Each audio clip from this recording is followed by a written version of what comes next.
Hey guys, welcome back to the Book Haven with Rachel and Raven. Today we have a fun episode all centered around books that we love and the other person has very strong negative feelings about. We didn't want to use the other word, hate, but just strong feelings. So with that, we are going to get this episode started. So before we get too far into this episode, it's not too late to join us over on Instagram Lives. We're reading through Sense and Sensibility, and on Fridays we get on and recap the chapters that we've read that week. It's okay if you haven't read them and you just want to come and chat and hang out, but we'd really love to see everybody over there. So yeah, that time is usually a lot of fun because we never know who's going to be there. So, all right. Yes. So do you want to get us started on a book that you loved that I hated? That I love or have strong opinions about. Okay. Yeah. So we kind of are like, I keep getting confused on like, wait, is it one? Yeah. Anyways. Okay. The verbiage. Okay. So I really liked Turtles All the Way Down, which is by John Green. And I think we should start by saying that I'm really good at recommending books. So this was very hard to find a book that I liked and that you didn't. I just want to put that out there for the people. It is true. It is true. Like, she tends to not like the books that I suggest. But I pretty much love all the books that she suggests. Not this one. I think I tried this one twice. Yeah, you probably did. So, John Green, for those who have never read John Green before, is young adult. He's, I would say all of his stories are modern time. I forget what you call his kind of stories. What do you call I'm pretty sure you don't want to know what I want to call them. When it's just like an everyday kind of story. Like, there's nothing. It's not fantasy I don't know or what anything. You call those. Yeah. So, anyways, it's just about regular old people. This one in particular is about a girl who struggles with like anxiety and OCD. And so Turtles All the Way Down is basically kind of like a reference of her, like the spirals that she has and dealing with those sorts of feelings and thoughts and how she navigates her everyday life, just struggling with these kinds of. I really liked the story. I felt like I could relate to her. I could see myself or other people that I know and love that wrestle with these same kind of feelings. So that's why I do tend to recommend this book to people, because I think it's a good portrayal of what it feels like to struggle with those kinds of feelings. And you feel, when you read a book and you relate so much to the characters in the book, you feel seen. And there's something about that that's just encouraging you to keep going, So that's what I took from this book. So I don't understand why you didn't like it. Well, I was just sitting here thinking as you were talking about that, because there's another book that I really enjoyed, and we have a friend that she hated this book. But I'm thinking maybe it was just the wrong timing, or I didn't really know what I was getting into. So it could be that. But do you remember Where'd You Go, Bernadette? And you remember how much I loved that book. But that was because I think I loved that book so much, and I've read it twice. I went into that book really blind the first time that I read it, and just read it as like a comedy. And then when our friend, she really didn't like it. And when I asked why, it was just because, what did she say? It was like, because it was such a sad. It felt like it was making fun of the struggles that she had. Yes. And so when I read it the second time, I was like, oh, I could see that now. Yeah. But I think honestly, the reason I probably don't like Turtles All the Way Down I'm not going to say forever, but it's probably that it was just not the right timing for me. And I didn't really understand maybe what I was getting into. I don't know. Maybe I'll retry it. It's definitely young adult. If you struggle with kind of that too. Yeah.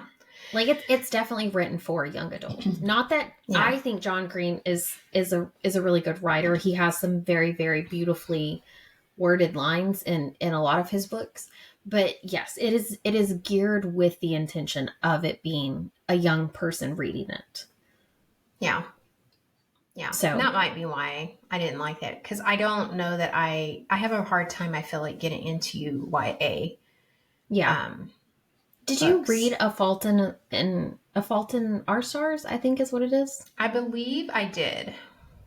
So I really like that one. He has others, Paper Town, some Looking for Alaska. I haven't read those. I read Paper Town. I don't know. So all of them definitely have the same kind of like angsty teen going through some stuff. Like that's his genre. That's his thing. I haven't read the other ones. I've only read A Fault in Our Stars and Turtles All the Way Down. And I liked both of them. So I think we should also say the caveat of like, I know not to recommend any sci-fi or fantasy books to you. Yeah. Yeah, because it's a no-go for me. And it's not because I think they're bad. It's just because I had a hard time watching Star Wars forever. Yeah. Which that wouldn't be sci-fi, would it? Would that be classified as sci-fi? Yeah. Yeah. I just didn't get it. Like the whole, I don't know. It's just like the different world type of situation. I don't know. It's not that I think they're bad. It's just I can't get into them. Do you like realism more? Like, is it the fact that like it's like other stuff that it's not real? I think I like relating to the book. You can relate to a sci-fi book. I don't feel like I can. I don't feel like I can. It's the same way for fantasy. Like I struggle to stick with fantasy for because it took you forever to read through Harry Potter or to finally get on that train. Right. Yeah. Yeah. So I'm just saying, like, I would say probably realism is probably more of my jam. Yeah. So this is just pro tip for people who want to always recommend a good book to somebody. Know your audience. Yes. Which is probably why, like, I just know that there are going to be some books that I'm reading through a sci-fi series right now, and I know that I shouldn't just even waste my breath talking to you about it because you're not going to care. And you can talk to me about it. I mean, it's just like background noise. Like, I'll listen to you. You'll let me go for it. Anyway. Okay, moving on. I feel like the ones, because people that know me in real life know that I get very passionate about books that I don't like. So this episode is more for me to vent about the books that I don't like. I do need to say, are we wearing the same shirt? We are wearing the same shirt. Look at us. By complete accident. And shout out Jackie. Jackie gets a shout out every time. Jackie got us these shirts for Christmas. Jackie she just needs to come on the podcast with us more often. Just be the third in her spare time. Yeah. Jackie would probably agree with me on a lot of these books, I'm just saying. But she probably would. So, okay, what we did was I went through Goodreads and went and found books that I had not rated very high and then tried to find ones that you had. So that's how I came up with these 2 books. Well, actually 3 because I could see Turtles All the Way Down. But the first one is The Mountain Between Us by Charles Martin. So I had to read this for a book club. I didn't have to. But I read it for a book club against her will. So I didn't know. I say that because I didn't know anything about it going into it. And I can't tell you how much I disliked this book. The premise of the book is that these people end up, it's a man and a woman end up being in a plane crash. And it's just the 2 of them and they have to survive. The stuff that ends up coming out of that. I so disliked the way he wrote this. I disliked the way the story went. I just felt like it was so unbelievable. I didn't like the characters. Like, I just don't like anything about this book. But yeah. Well, I was going to say, like, you like it and other people really, really like it. Sometimes I question my own sanity when it comes to stuff like this because I just don't like this book. Did you see the end coming, though? Are you talking about the ending or the plot twist? Yeah, the plot twist. Yes. You saw it coming? Yes. See, yes. I must be really gullible because I didn't see it knew. Coming. Yes, I just knew that it was going to be something. So, if you like plot twists and you don't see them coming, maybe you would enjoy this book. And I'm not saying like, oh, because I read so many books, I could see it coming. It wasn't like that. I just could feel that it just wasn't right. But the way that he writes the story, and you don't know that this is the plot twist, that's, I think, what bothered me the most. Is like, I knew that it was going to be something like how it ends up playing out, but it bothered me that he wrote it in the way of you don't know this thing. It's so hard to talk about this book without giving away all the spoilers. Yeah, that's fine. Yeah. But you don't know that this thing is okay, basically, while you're reading it, and you're just thinking, oh no, this is really bad. And then it's like, plot twist, everything's okay. Like, I hated it. So this is a funny story about that book. So while I was reading it, I'm like telling Kevin about it, and I'm like trying to talk it out, and he kept going, "This sounds so familiar." And like Kevin's not a super heavy reader like I am. Yeah. He reads a few books a year, but he just kept going, "That sounds so familiar. I feel like I've read this book." And then when I found out there was a movie, so we start watching the movie, and he's like, "I've seen this movie." So like he knew, yeah, he knew the movie, and then like I'm reading. Anyways, it was just a funny deal. I don't think I liked the. I don't think I liked the movie. I liked the book. Yeah, I didn't bother watching the movie, because the movie wasn't going to make it better. Like, I just really don't like this book. I don't like how he wrote that. I will not read any more of his books. I have a few of his books. I know. And I did enjoy some of his other ones. But I will say they are all written in the same flow. Like, it's going to be different people. It's going to be it's going to be a different situation, but it's always going to be the same. Because I've read a few of his, and I've read like 3 or 4, and by the 4th one, I was like, okay, they're all the same, basically. Yeah, like the Hallmark movie, basically. Yes, the big city girl is going to find shirt. Yes. I love it when they make fun of the Hallmark movies. Like, yes. SNL doesn't really do it anymore, but other people, that always cracks me up. Because they are so predictable, and some people love that. If that's your jam, that's fine. Let that be your jam.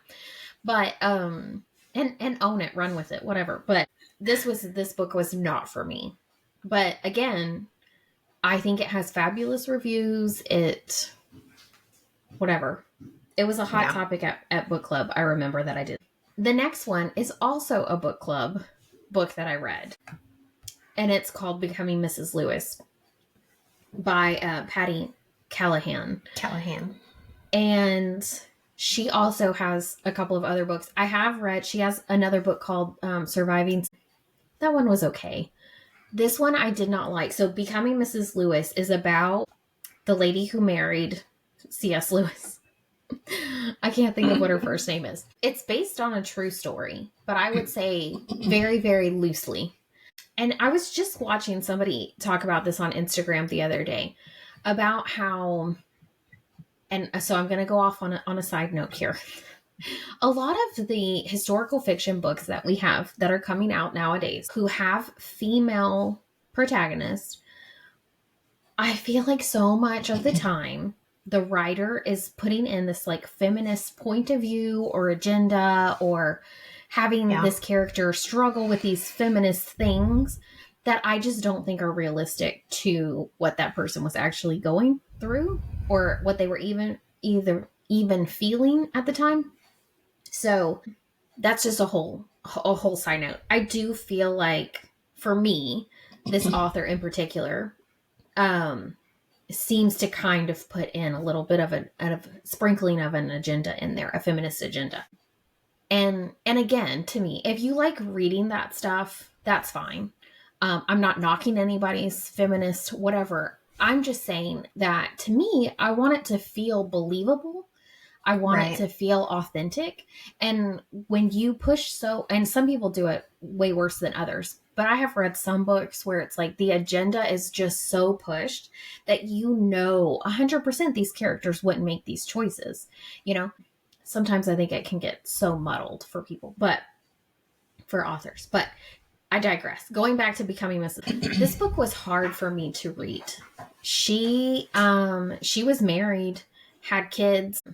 Her name is Joy, by the way. Okay, Joy. Joy. Yes, because he has a book called Finding Joy or something like that. Yeah. Surprised by Joy. Yeah, Surprised by Joy. I didn't like the way they wrote her. I would really love to know, like, the actual, like, if there was an actual biography about her. But the way she's written in this book is just, for lack of a better word, selfish. All the choices that she makes and does are for her. It's kind of argued that she's doing it for her family, but I don't think it was written that way. I think it was really hard for me to like her at all in this book. And honestly, the way she ends up writing C.S. Lewis is kind of like off-putting in how he deals with her, like in their interactions that he has with her, which was really off-putting to me because, C.S. Lewis is one of the best, apologetics, like whatever. And so to kind of go after, yes, was he a human man? Yes, he has flaws. He has, like, I'm not trying to put him on a pedestal or anything like that, but to kind of write this like fiction novel about him and to kind of just make them both of them seem so selfish. And even when she was writing his perspective and kind of like him struggling through stuff with her, even that felt very like callous and like he could like take her or leave her kind of thing. Like it just all felt very odd to me. And I think the reason why I disliked it so much is because you took like actual people and are kind of like muddying the waters of their actual real life reputation to me. Yeah. So I gave this one 4 stars, and it's been a long time since I've read it. But I would agree with you, like, on this one. I think I probably need to. This is probably before I had a good rating system on my. Everything was 5 stars, and then if it was whatever, then it was 4 stars.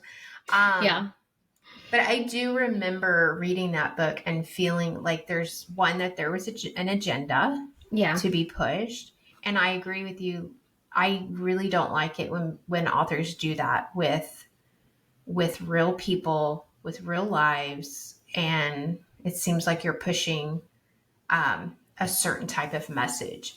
And yes, she was incredibly selfish in the book. I mean, I don't know if she was in real life. I'd like to find out. I mean, I know that there was stuff there with her. I do know that. But yeah, in the book, like, she was incredibly selfish. She was living for herself, and that I don't know if people know this, but she was married and was writing C.S. Lewis, and then she left her husband, pretty much to go overseas to be with him, and that just seems a little. I mean, not far-fetched. I mean, people do crazy things, but it's just don't glorify that. You know, is my thing. And I do, yes, and I feel maybe took what is it, like making a mountain out of a molehill kind of thing. And so I don't know. I just don't know. It just felt very icky, I think, reading it. Like, I don't know if this is a good enough, I don't want it to sound like I'm judging her life and whether or not she should have left her husband, because there are situations and stuff like that. I'm just saying, in the way that it was written, you felt like the author was trying to convince you that she was justified in choosing the decisions that she chose, when all of her decisions like end up causing a lot of harm and damage to other people, but it's okay because she needed to get out of the situation she was in. Yeah, because so, that's what she wanted. Yes. And so that's where you kind of got me, like, she could have written it in a way better way. But for me, and again, this is another book that's really, like, people love. I just felt like it was very disappointing in the sense of you're taking people and kind of putting dirty laundry out there, if you will, whether or not, like, I just don't know how much it's factually true, but you know what I mean? And like, I would compare it to The Crown too. Like, people love that show. And I'm not all, like, I watched a couple of seasons. Kind of like, I have read articles where people say, like, they think that everything that happened in that show is, like, true and factual. And that is, like, the history of the English. And there might be, the framework of it is true. Maybe some situations are true. But they don't have the stamp of approval of, like, this is what actually happened. Right. These are the conversations that were had. This is the feel. You know what I mean? It's like, at some point. Show. Yes. Yes. And so for me, I think that's what kind of rubbed me the wrong way, is you're taking actual people who are dead now and can't even, contradict what you're saying, and trying to make it into this, like, I don't even know what story. I don't know. Yeah. I just did not like it.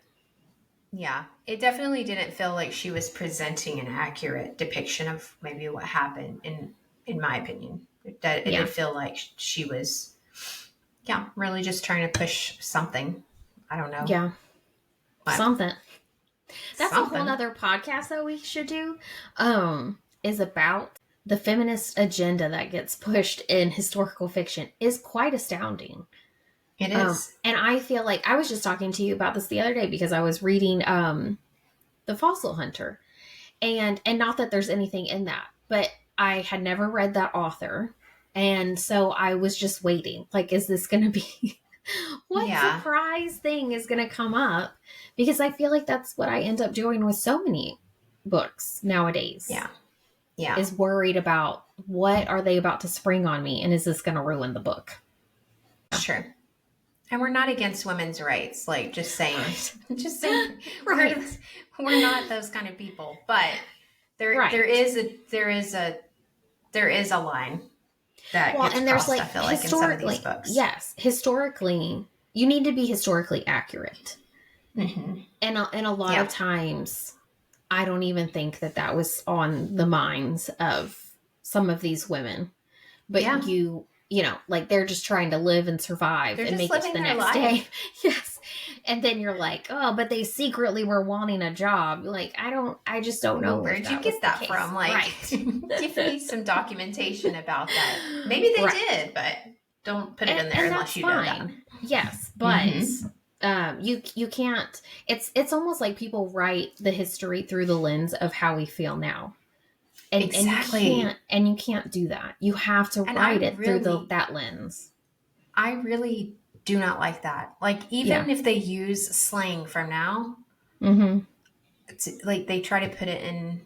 I cannot remember which book it was that happened, and I was just so mad at that. Yeah, like, they would not have said that word. Like, no. Okay. Yeah. All right. Do you have another one? No. Okay, because I have one. Okay. But I don't know what you rated it, so you might need to look it up. But also, it's this book. It's Rebecca. Can you see that? Okay. Rebecca? Yes. By Daphne Demure. Anyways, I loved this book. Probably because I didn't see what was coming at the end, right? And so... Typical. And she does that. She does that in her books. What would you consider her books, like... like gothic romance? I think it maybe. Is it gothic romance? It's definitely gothic. I don't know if it's definitely a little bit of a darker feel, like I don't know. She always has dark like that, but right. She always has like, there's always a romance, but it's never going to be like a lovely peaceful romance. There's always something going on. They're going to need to go bury somebody somewhere. Yes. Pull someone out of a boat that's been sitting in there for anyways. Yes. Okay, so I really liked this book, but I feel like Jane Eyre kind of falls in that kind of same whatever. But I liked it. And so I didn't dislike it. I think. What did you put? Well, so I just checked, and I didn't even have that I had read it. So I just put that I read it, but I haven't rated it. That might be one that I need to go back and reread now. I think that when I read that one, I hadn't read anything like that before. And so I think I was kind of confused about like what is actually happening here. She definitely has a style of writing. And I think that you either like it or you don't. I don't know that there's much gray between. And because she also has My Cousin Rachel, that book. Yes, which I've read. That one was very interesting too. So it's not that I don't like it per se. It's just, it's a definite style. So I guess maybe there is a gray area. I don't know where I've landed on her. On the My Cousin Rachel, I put, which is interesting, I did not like the ending. Yeah. Ask me what the ending is right now. I don't remember, so I probably should reread it. It says I didn't like the ending of this book. What? Anyways. I think I like the surprise of it. I don't necessarily like how it ended. Yeah, how it ended. But anyways, my review for My Cousin Rachel was, I did not like the ending, but I feel like I never liked Demur's endings. I do, however, love her writing, which is true. Yes. I do like her writing. That's what I'm saying. I feel like... I think it's because it reminds me of Charlotte Bronte. Yeah. You kind of never really know where she's going. And she really can go anywhere. Like, there is no format that she really follows. There's always surprises and turns and stuff, but you never really know where you're going to end up at the end of the day. And she has no problem people not having happy endings, people getting left out to dry. Like, you just never know. And see, I kind of I think that's why I like her books. Yeah, everybody doesn't get redemption all of the time. And things kind of, it just... Yeah, I mean, she doesn't have any problem killing off this person that you think is so important in the story, and you're like left there to just bleed to death here. You really liked this character, and she just kills them off. Yeah, that's a good. I think that's a good author to bring up as far as like you either love her or you hate her. I feel like, I mean, that's the way it is with the Bronte sisters too. I mean, like, yeah. And I feel like if most people, if you really love Jane Austen, then you really don't love the Brontes. Yeah. Do you feel that way? Like, because they're just a totally different... I don't think I've read enough to really, really compare, but yeah. They're just so... All of them are so... what do I describe them as? Misty. Like, foggy. And then you got Jane Eyre. It's the whole reel that girl did. Yeah. And like Jane's just over here wistfully, describing her stories. And then you've Bronte sisters, and they're like so pale, and their eyes are just, and they're just so depressed, and they're going to write this story. Anyways, I'm going off. They're very emo. Yes. They very much are. Yeah. Okay. I don't remember. We're going to talk about this one. This was one that you have strong feelings about, but that I actually really liked. And we've talked about this one on the podcast. We have talked about it. It's Cloud Cuckoo Land. Yes, thank you. Cloud Cuckoo Land by Anthony Doerr. And you loved the other one that he wrote. All the Light We Cannot See. Yeah. Well, this is his other one. If you guys are interested, there's about 5 million storylines, which are Rachel's favorite. Well, show how big the book is as well. Like, it's not a small book. It's not a small book. I don't know. I really liked it. It's really sweet. Again, he has a very particular style of writing. Yes. And it's very beautiful. He has a way with words, shall we say. I did not enjoy the story that he told in that. I'm not saying that the writing wasn't good. I'm saying that I did not care for the stories, the actual storylines. There were definitely a lot of storylines too. Well, and it was just kind of like at the end of the day, I'm like, I just still don't even know what we were trying to accomplish. I read it all and I'm like, what? I don't know. Cuckoo. Yes. Yes. Insane. And it was just, I don't know that there is a way to even talk about that book. Like, you just have to experience it on your own. And then you will know. Like, because it is so bizarre to me. Okay. It was just very bizarre. I'll read the last line of this little blurb. So it says, Anna, Amir, Seymour, Zeno, and Constance are dreamers and outsiders whose lives are gloriously intertwined. Anthony Doerr's dazzling imagination transports us to worlds so dramatic and immersive that we forget for a time our own. No. I mean, that is beautiful. He didn't even write that. That was like a review. I could not disagree more. I mean, that's okay. It's okay. I love All the Light We Cannot See. Yeah. I don't even like that I still have that book on my shelf. Cloud Cuckoo Land. Cuckoo Land. And I'm still so mad that you told me to buy it. I did tell her to buy it. Yeah, Rachel doesn't buy books, but I told her to buy this one, and she did. And now she can see. Anybody want a book? Right? Want a Cloud Cuckoo Land? We could do a giveaway. Hey, could you get? Yeah. Okay, if you join us on Friday, we will draw your name out of a hat. If you join us for our live, we'll give Rachel's book away. Anyways, okay. Do you have another one? I have one more, but I don't remember if you hated it or not. The Noticer by Andy Andrews.